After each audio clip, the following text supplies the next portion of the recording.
आप सभी delivery boys और राइडर्स के संघर्ष के नतीजे अब आने लगे हैं। और गुड न्यूज ये है कि केंद्र सरकार की मिनिस्ट्री ऑफ लेबर ने आप सबके लिए ड्राफ्ट सोशल सिक्योरिटी रूल्स अब जारी कर दिए हैं।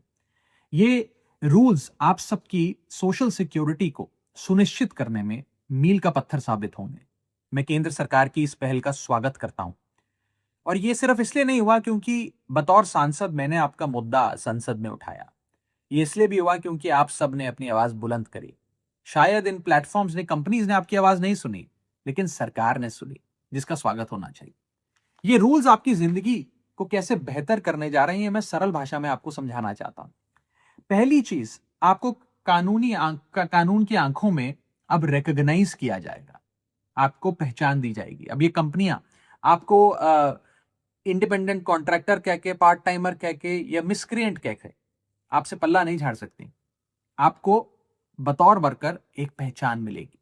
दूसरी चीज, यदि आप किसी एक प्लेटफॉर्म के साथ साल में 90 दिन या एक से ज्यादा प्लेटफॉर्म्स के साथ साल में 120 दिन काम करते हैं, तो आप सोशल सिक्योरिटी के हकदार हो जाएंगे, एलिजिबल हो जाएंगे।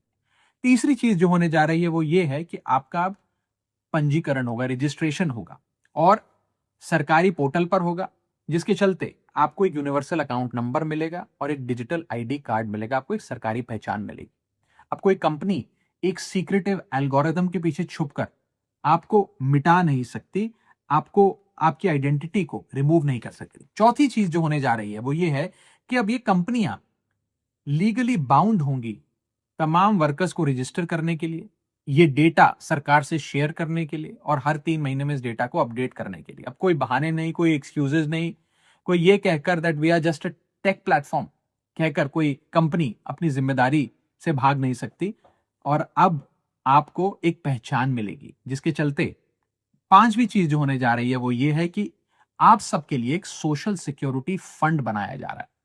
ये सोशल सिक्योरिटी फंड में कंपनियां, ये प्लेटफॉर्म्स जो हैं, इनको अपनी आमदनी का एक परसेंटेज उसमें जमा करना होगा और ये फंड आपकी सामाजिक सुरक्षा पे खर्च होगा। ये कोई चैरिटी नहीं है, ये कोई सीएसआर नहीं है, ये कोई बहाना नहीं है, ये एक स्टैट्यूटरी रिक्वायरमेंट है, कानूनी जिम्मेदारी है।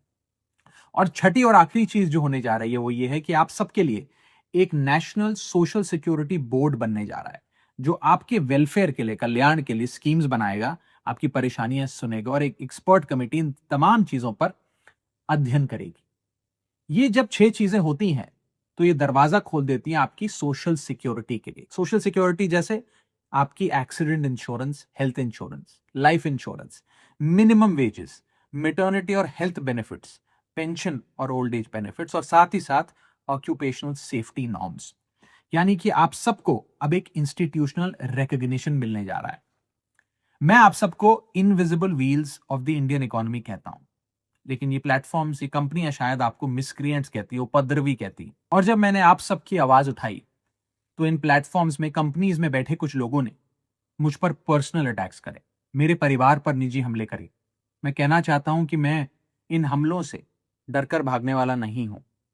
मैं अंतिम सांस तक गिग वर्कर्स के अधिकार की लड़ाई को लड़ूंगा। I am pro business, I am pro industry, but I am not pro exploitation. संसद में सबसे ज्यादा शायद मैंने इनोवेशन, स्टार्टअप और एंटरप्रेन्योरशिप की बात रखी होगी, लेकिन एक्सप्लॉयटेशन का समर्थन मैं कतई नहीं कर सकता, क्योंकि सुरक्षा कोई नारा नहीं है, सम्मान कोई एहसान नहीं है और सोशल सिक्योरिटी कोई दान नहीं है।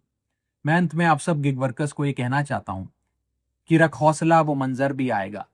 प्यासे के पास चलकर खुद समुंदर भी आएगा। थक कर मत बैठ जाना ओ मंजिल के मुसाफिर, मंजिल भी मिलेगी और मिलने का मजा भी आएगा। जय हिंद।